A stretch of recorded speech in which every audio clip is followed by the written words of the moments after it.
Okay, what I want to do is unify America with Black history. So a subject that you probably haven't thought about, and a subject that, some might think is controversial.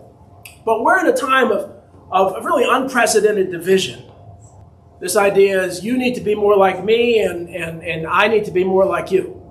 And so one of the things that we talk about is this idea that history, separates. That Black history is separate from white history, is separate from other history. And so I founded, first, the Tennis Hall of Fame because to be a voice for the voiceless. I became president of the USTA, United States Tennis Association Eastern Section, and I learned that there were so many incredible Black players long before Venus and Serena who had been lost to the history books. They had no voice. There was a woman named Ora Washington who was not only the best Black tennis player, she was the best basketball player, yet nobody heard about it. So I started the Black Tennis Hall of Fame to do that, and actually called the International Tennis Hall of Fame when I was president, and really said we need to work together to do a history. And so we did a history called Breaking the Barriers. I also founded the Black Entrepreneurs Hall of Fame, which we'll talk about, the Black Inventors Hall of Fame, the Black Educators Hall of Fame, and the Black Executives Hall of Fame. And just recently, and hopefully Don's going to be part of it, I just started the Black Music Hall of Fame. And so why this history is important, you're going to learn some things today about some inventions and other things that you never knew came out of the Black community, which is just 13% of society. Many folks were suffering from slavery and other things, yet these incredible inventions are very, very important. So I show this because, again, there's divide. Some say, well, racism, we're in a post-racial period. There's no more racism. Some say there's racism everywhere. So we're going back and forth. And so one of the things that I like to say is that America is like a football team. These happen to be the number 2 and number 4 teams in the College Bowl playoffs. And if you look at the NFL, you look at college football, the successful teams have experts at every single position, which are very different. So in order to win the college championships or the Super Bowl, you have to have a great center and a great wide receiver and a great defensive back and a great quarterback and a great running back. It's all about Black excellence, Italian excellence, Korean excellence, Jewish excellence. And guess what? That makes us stronger. One of the reasons we have been the most successful country in the history of the world for many, many years is because of that diversity.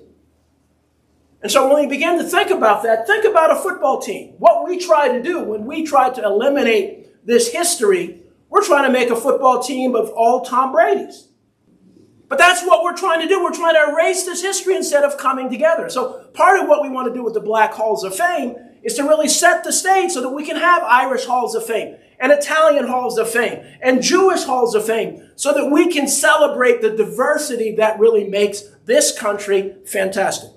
So with that, one of the things I always start out, and I did a TED Talk years ago about this, I wrote a book on influence called Intelligent Influence. And the idea, and I was starting to write a book about leadership, and there are a million books on leadership, but I thought I had one of the best. And so what I discovered was I'm kind of an etymologist. I'm a word, as one of the other speakers, I like to study words. And I looked up the definitions of leadership, command, and authority. And I found the word influence in each one of those definitions. And so it really got me to think about this word influence and discovered that it's a word that's hidden in plain sight. That they'll say she's influential or he's influential. What does it mean? More social media followers, that you're more attractive or you're rich or you're powerful. Yet we take that for granted. Yet we do what we do, think the way we think, and accomplish what we accomplish because of influence. And the example that I use are English accents. That no child is born with an English accent. They can be born in London or Brooklyn or Sydney, Australia, or Birmingham, Alabama, and they develop a very different English accent that often stays with them the rest of their life. So think about our favorite sports teams. Think about our culture, our religion, how we think, who we think is attractive. All those are part of the influence. So one of the things that I like to say is that I know what the best music in the world is. And often folks will say, what's the best music in the world? And we'll hear, jazz or hip hop or classical but the research shows that the best music in the world is the music you heard between ages 14 and 25. And it doesn't mean you don't like other stuff, but that's when your brain is developing and you're first falling in love, and that's how much we think. And so that has given me this idea of really understanding non-judgment. Like, I could now sit with someone who is a member of the Ku Klux Klan and say, well, why do you hate black people? Why do you hate Jewish people? They weren't born that way. They were influenced that way. And the good news is that we, as we're coming together as a country, we need to understand that we can be influenced to think differently if we spend time understanding the excellence of our communities. And that's the foundation of this idea of Black Halls of Fame. So just share some of my influences. And my dad is on the left here. He passed away in 2020 of cancer. A guy named Ralph Abernathy, who was Dr. King's right-hand guy, and Dr. King. And that was in Boston in '65 to do a march to integrate the Boston public schools. So here's my dad marching with Dr. King. And that's been the influence on me. That's why if Dr. King were here, he would talk about how do we bring people together? You know, how do we kind of move beyond this idea of separation and really come together as a people in a country? So as I said earlier, I became the first black president of the United States Tennis Association Eastern Section, which is tennis in all of New York and northern New Jersey. And when I became president, one of the things my dad always said is that if you are able to have a position of influence, use that to make a difference. So I called up the Tennis Hall of Fame and said, you know, baseball's done some things with the Negro Leagues. It'd be great to do an exhibit on, there's an association called the American Tennis Association, where blacks weren't allowed to play in the white tennis world, so they started their own tournament. They let white players play, but they couldn't play in those tournaments. And so we did an exhibit on that, and 25,000 people saw that in the 2007 U.S. Open. And the success of that really convinced me to say, we need to do more. That one exhibit is enough, so I started the Black Tennis Hall of Fame, which has exceeded my expectations. And on the pic, my brother drew that. There's Dr. Johnson was the coach of Althea Gibson and Arthur Ashe. Some of those names that you may have heard of. But what it did is really open my eyes to the ubiquitousness of these halls of fame. And so in the exhibit, when we were at the U.S. Open, a number of white kids who were tennis players saw some of the things that the black players went through. And many of them, and parents were tearing up and said, you know, I'm complaining about line calls. Look at what I had to go through. And it really showed that this Hall of Fame, instead of separating, really opens people's eyes to some of the opportunities. So this is a story that I want, the gentleman who's the screenwriter isn't here, but I want to do a story about. There's a guy named Don Budge on the left and Jimmy McDaniel on the right. So Don Budge was the first to win something called the Grand Slam in tennis. He won all 4 of the major tournaments. Black players weren't allowed to play. So he knew he was the best white player in the world without question. So in many ways, this story is certainly as significant as the Jackie Robinson story 8 years before. But one of the things about tennis is that if, in fact, Jimmy McDaniel, and he lost, you know, a close match, and Don Budge said Jimmy McDaniel was one of the top 10 players in the world. But if he had beaten him, that not only was a barrier of race, but a barrier of class. Tennis was the highest level class. The other thing that people don't realize is Althea Gibson, who won Wimbledon and it was the U.S. Nationals back when she won, got a ticker tape parade in New York City in 1957. That's one of the wonderful stories that people don't know about. So then we go to the Black Entrepreneurs Hall of Fame and the Black Inventors Hall of Fame. And so we had so it was 2007 when I founded the Black Tennis Hall of Fame. And 2019 and 2020, I founded the Black Entrepreneurs first and the Black Inventors. And we wanted to have our inaugural induction ceremony in May of last year in Tulsa, Oklahoma. So many of you have heard about the race massacre in Tulsa, Oklahoma. And one of the reasons I'm so excited about entrepreneurship is that people don't realize that that was a time when the Supreme Court said segregation is the law of the land. And so the black community in Tulsa, Oklahoma became the wealthiest black community in the country because of entrepreneurship. And so that community was so wealthy that 6 of the families had their own planes in the midst of segregation. And so I see entrepreneurship as a hope to really transform some of the communities in America that are struggling. So we decided to do it there. And this is the Greenwood, it's called the Greenwood section, and some people call it Black Wall Street. And so our induction ceremony, first had something called a gentleman, J.B. Stratford, a guy named John Rogers, who founded the first Black Mutual Fund, was his great-grandson. And so we celebrated him because the Stratford Hotel was one of the most successful businesses there. That was amazing.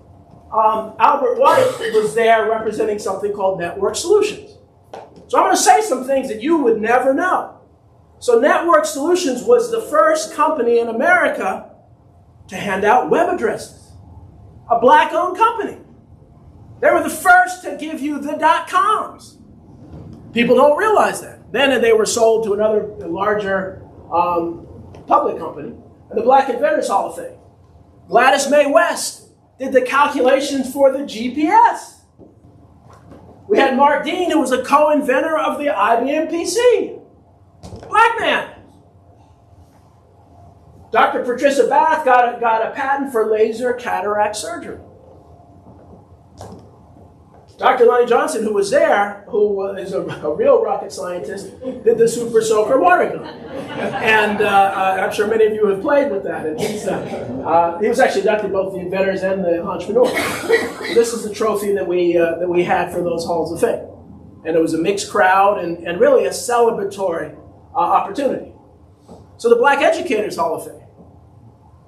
So there's a gentleman by the name of Alexander Twilight. And so I started an after-school program called the Twilight After School Program that people thought was based on the time, but it really was based on the first black person to graduate from college, Middlebury College. Now it's hard, I went to Princeton, I think it's hard for me to talk about Harvard, but Harvard was the first school to graduate, 1642. So it took 181 years for a black person to graduate from college. See, this is important history for us to begin to think about. The second was the first black president. Martin Henry Freeman became the first black president of college. Again, this is history that should be taught in every school. It's important. The Black Executives Hall of Fame. So again, Clifton Wharton was the first CEO of a major company in the United States. It wasn't Fortune 500 at the time, it is now. And so at the time, Franklin Raines, who was involved in government as well, was the CEO of Fannie Mae, so he became the first black CEO of Fortune 500 companies. You know, these are things we need to think about and understand why and understand the excellence, but begin to ask the question.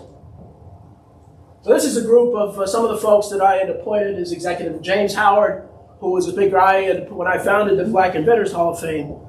There's no one better. James Howard, who at some point will speak here, has 18 patents of his own and has done wonders with the Black Inventors Hall of Fame. So here's some additional black history that you may not have thought about. So VJ Records, how many people knew that the Beatles signed with a black company when they first came to America? So Sarah Boone, the ironing board. Mary Van Britten Brown, the home security system. Garrett Morgan, in addition to gas masks, the 3 light traffic signals. So there is really virtually nothing you can do where you're not touching black history in some way. Frederick McKinley Jones, refrigerated trucks. And so it's important to really understand and accept. And the beauty of this is there's been so much excellence in America. It's not about making people feel bad. Influences, it's influence. I said, someone who was in the Klan was not born racist. People who think that whites are better than blacks are influenced to think that. And so that's why this is even more important. If we're going to continue to grow as a country, we need to really understand the excellence that comes from all sorts of different communities in America instead of whitewashing the history. That has to be a fundamental activity. Alexander Miles, the automatic elevator doors. James E. West, the electric microphone. Using this. George Grant, the golf tee. James on LinkedIn, James Howard, the executive director of the Black Inventors Hall of Fame, has done these little clips on LinkedIn. So if you look him up, so he did one with the golf tee. He teed off and said, that an African American invented the golf tee. So then the Lewis Latimer, people may know, carbon light bulb filament. Again, working with Alexander Grant. working with Thomas Edison to do that, to really improve on that. Thomas Edison started it, but he improved on it. Mark Dean, the color IBM PC monitors we talked about. Elijah McCoy, you've heard the term the real McCoy. He had about 60 different inventions, but one of them was the lawn sprinkler. Alice H. Parker, the natural gas central heating. From Morristown. From Morristown, I didn't know that. George T. Santon, the clothes dryer. Charles Drew, the blood bank. George Crumb, the potato chips. So the idea is there's Italian excellence and there's Irish excellence. I want to know. I want to understand. But if we as a country, we've got to resist the idea of separation. I don't like you because you're a liberal. I don't like you because you're conservative. I don't like you because you're this religion or that religion. We have to begin, and one way to do that is by celebrating excellence. And one of the things that I will say, because of influence, if Dennis Haysbert and Morgan Freeman had not played black presidents, there would probably not be a Barack Obama because of influence. Because people saw that and said, I can see that. I can see a black president. It's not so weird. Unfortunately, we've not had as many strong women presidents in movies and other things to influence people to say, yeah, that can work. And we don't understand how much influence dictates every single thing we do and think. And so one of my goals today is to get you to influence you to think about black history in America, your own history, and how we can start to come together and work together. So anyway, I was saying Barack Obama was elected, so that having a black president after slavery and all of the horrible things that have happened. So we're storming. There's a lot of the chaos now is directly related to the election of Barack Obama. But I am optimistic that we are going to start norming. I think people are tired of this hate and chaos. And we're going to start norming, and we're going to perform as a country. And I really believe, which is why I'm doubling down on entrepreneurship, is going to be the foundation of where we go as a country. So with that, I hope I got you to think a little differently. That's my goal. I hope you to think about your own influences and think about black history, but also your own history. And don't be bashful in sharing it. So thank you all very much.